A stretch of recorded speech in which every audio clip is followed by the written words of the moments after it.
guys, we have introduced something called sitting volley. This came because I was taking a diastasis recti course.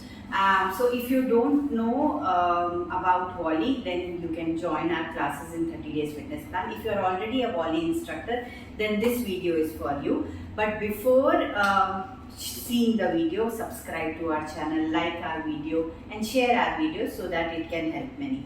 So while taking volley classes, I realized a lot of people have knee pain, ankle pain, or they get into injury where they are not able to actually sustain a full length volley.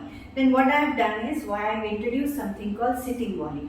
So you can basically do the warm up moves exactly sitting on the chair and doing the similar move in sitting so that no weight is going on the toes. Now when we are squatting, then instead of squatting, you actually take your leg up. And when we are actually taking the leg to the side, you can take the leg to the side, even get into lunge position and take it up. Okay. Now when there is a spine walk, you basically take the leg up and do the spine walk completely by bringing the leg up, and even the pelvic move in sitting. Okay. So 1, 2, 1, 2, 1, 2, and 1, 2, 3, 4, and 1, 2, 3, 4. And when we are doing the choreography also, you are doing the same move but